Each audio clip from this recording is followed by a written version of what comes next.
Aquarius, hi, welcome to my channel. So today we have a reading view, no particular subject. We're going to take an issue, something we know, something we don't know, recent past advice and potential outcome. At the end there will be an opportunity for an extended where we'll dive in deeper.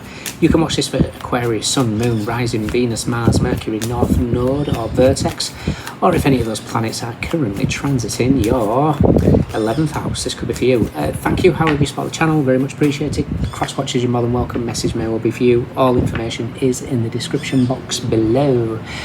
Aquarius, I don't know what's going on. There was like a few things in pre-shuffle. I just felt like falling asleep. So there was something that was pulling my energy, draining my energy to reduce me to complete tiredness. And then I kept on hearing on Wednesdays we wear pink. And I knew I'd heard it from somewhere, and I knew it was a film, but I did have to research. Mean Girls. So Mean Girls obviously was friendships that were not very pleasant. Now we've got Mercury retrograde in your 11th house, moving into your 10th.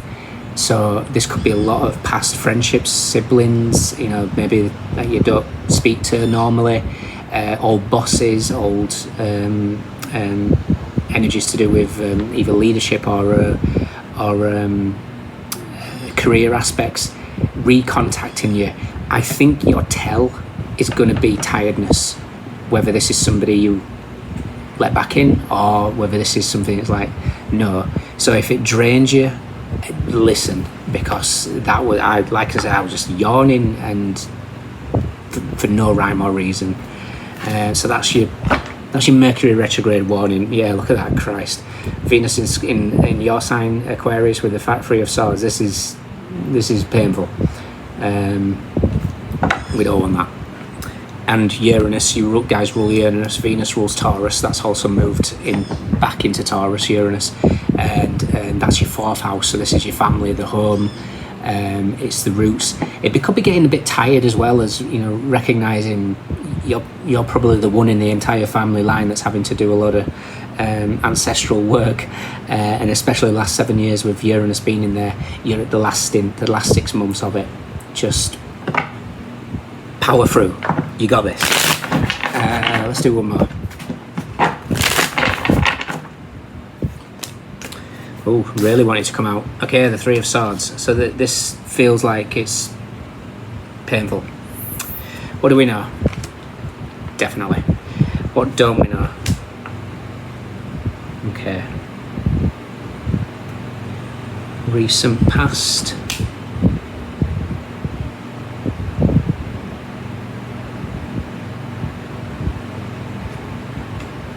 Whatever this is, it affected your throat chakra. So that could be your tell. For some of you it could be tiredness, for others of you it could be closing off. Interesting. Advice. Okay. And potential outcome. Okay.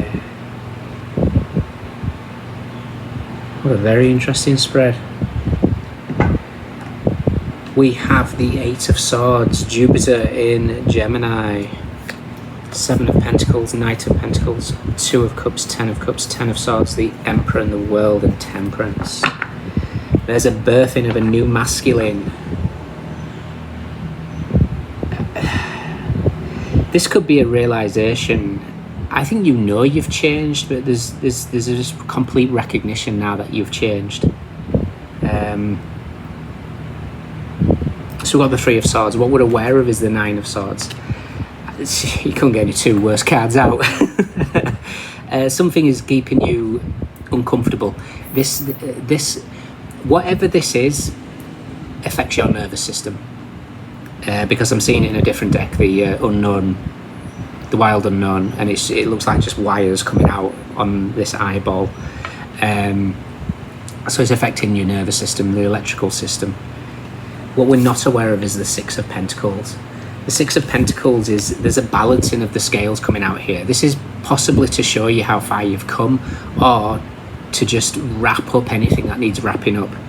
this feels like just a time period, because even the universe is, I'm jumping ahead, the advice is the Seven of Cups. The advice is Venus in Scorpio. Venus has just moved into Scorpio. Scorpio rules your 10th house. So this could be like your career.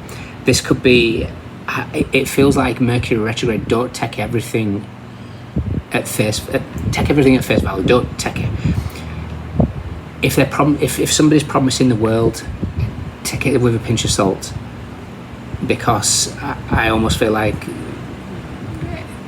not everything is being offered here. This could be a boss that speaks the wonderful team game. Oh, everybody loves to work in this environment. You look around the environment, they're all asleep at the desks. There's something that just doesn't feel quite right here. If this is friendship groups, again, pay attention to your body. If the nervous system's all over the place, if you're feeling tired, if you're feeling drained, it's a no. Your outcome is the Six of Wands. The Six of Wands is Jupiter in Leo. It's also the Wheel of Fortune meets strength. It takes a lot of courage, and strength is your 7th house as well, so this is your relationships. It takes a lot of courage. Recent past I didn't actually do was the Two of Swords, so something's affecting your throat. Someone's trying to, maybe it could be your neck issues. Taurus does rule the neck and the throat, so again, Taurus ruling your 4th house of the home, the family, the mother, the ancestral path. I think you've done a lot of work energetically on this ancestral path, and now you're ready for that kind of new emphasis here. Okay, it could be there's just this realization now that you've reached a stage, and again, this could be any area in your life. You've reached a stage now where all those things that you do, day-to-day living, the things that are vital become unnoticed, because they're just done automatically by you, whether that's at home, whether that's at work. Because it's autonomous for you, then it's a given. Oh yeah, Aquarius will do that. Oh yeah, it's fine, Aquarius will do that. And there's no real accolades to it. There's no real thank you, Aquarius. This has really helped me out. And I think something is showing you maybe where we haven't got that equal give and take with this Six of Swords. And maybe in the past you held back from saying something, and something's changing now with that. You're the lineage breaker, and with Uranus moving back into that 4th house, this is where you're stepping into that. This is the ancestral line. I've got Uranus here. I've done this for 7 years now. I'm not the same person.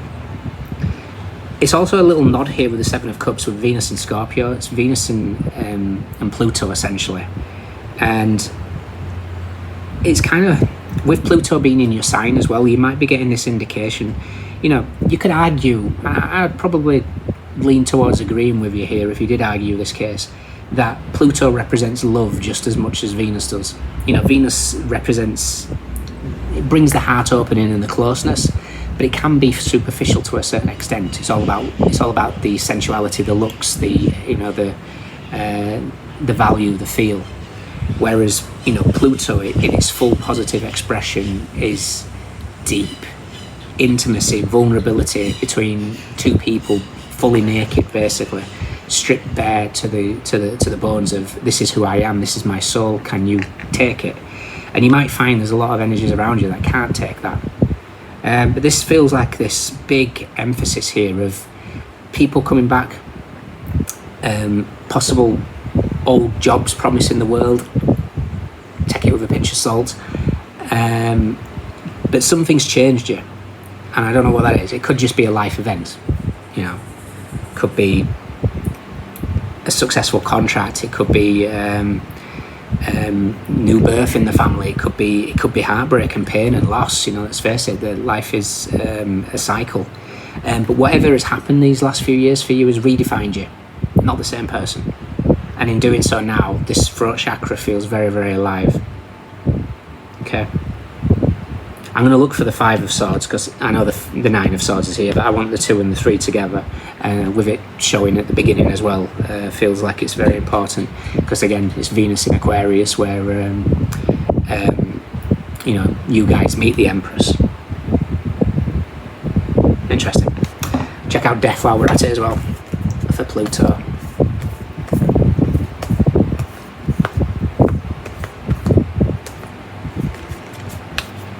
Ooh, Knight of Wands and the King of Cups. Could be a secret admirer around you.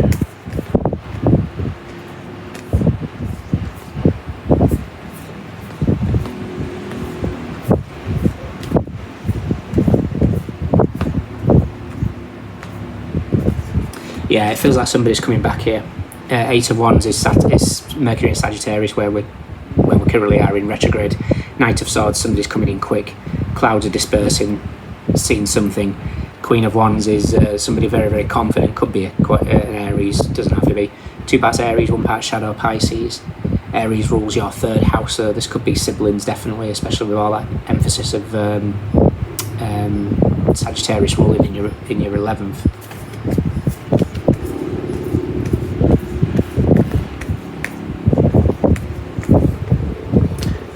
Of course they are. Okay, this Ace of Swords, which is you kind of speaking your truth, is with the Empress and the Fool, because of Uranus, fixing the maternal wound of the ancestry of the 4th house. You've done some significant work for many years, minimum 6 years. Well, it's 2019.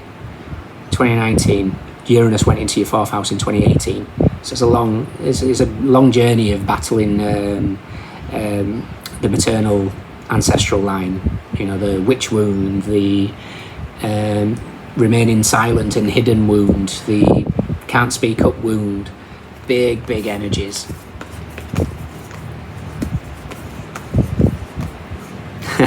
Can't make it up.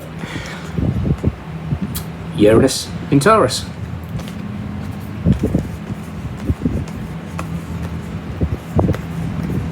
And the 5, yeah, okay, without question, Death straight afterwards. And Death in the 3 of Cups is, no, I will not be your friend. There's people coming back on Wednesdays we wear pink. Somebody's coming back, the cycle is bringing them back to show you maybe how far you've come, or to recognise whatever the pattern was. Okay, I don't know what the pattern is, too many of you watching. But this is showing you, this is fate bringing this back. So again, pay attention to who makes you tired, who drains you. There could be some that really, with the sun aspect and the moon aspect here, there could be some that really energize you. Those people are good, that you want to keep them in your life. If they drain you, if they give you a headache, if they make you tired, it's a hell no from me. And like I say, Pluto is here. Oh, how fascinating. How fascinating. You can't turn back now. There's something. I'm reminded, we've got Death in the Chariot, and I'm reminded of, I don't know which zodiac it came through of, but I know of somebody who started on her spiritual path. And when I looked into her energy, I saw Kalimara in front of her, which in a different deck is Death in the Astro Matrix, and I saw her like panicking a little bit and turning around as if to go back to old ways, and up coming behind her was the goddess Freya, again the Chariot in that same deck as the Astro Matrix. And it's like, you can't, goddess of love and war, goddess of death and rebirth. And again, these are just archetypes, but it's like, there's no going back. You can't go back to wearing pink on Wednesdays. Whatever this aspect is, doesn't have to be friends, but whatever the situation that's coming back round, pay attention to how your body reacts. Like I say, if it feeds you, if there's a lot of energy, if it's really uplifting, fantastic. If it's not, it's a no. But like I said, the Wheel of Fortune was the Jupiter energy bringing all that, and that's where it meets strength in your relationship house. This is strengthening your relationships. It's so that you can align yourself to higher octave relationships, Pluto relationships, those that challenge you, those that don't just conform, those that don't just agree with you just for people pleasing, those that really challenge you. Come on, Aquarius, we need to dig deep. Those type of people, which is wonderful. Okay, so Aquarius, in your extended, let's dive in. We'll clarify these, see where we're getting deeper. But I would say anticipate a message. Something needs balancing out, some sort of maybe karmic retribution in some aspect. Whatever it is, it's necessary. I feel like this is a situation that's already slightly begun. 9 of Swords with the 8 of Swords. You'd think there was a continuation with the Swords and it ends. 2 of Swords and the 3 of Swords. You think there were continuation, but then it ends. So yeah, pay attention to this one. Okay. If you can join me, fantastic. If not, let me know if it resonates. Saturn in Libra, Mars in Gemini, Moon in Taurus, Moon in Libra, Venus in Scorpio, Jupiter in Leo, Jupiter in Gemini, Saturn in Taurus, Venus in Cancer, Mars in Pisces, Sun in Gemini, Aries, Capricorn, Sagittarius, Venus in Virgo, Cancer, Pisces, and then you guys. We have Swords, Cups, Wands, Pentacles. Everyone's here. Those are your standouts. Let me know. Take care. See you soon. Bye.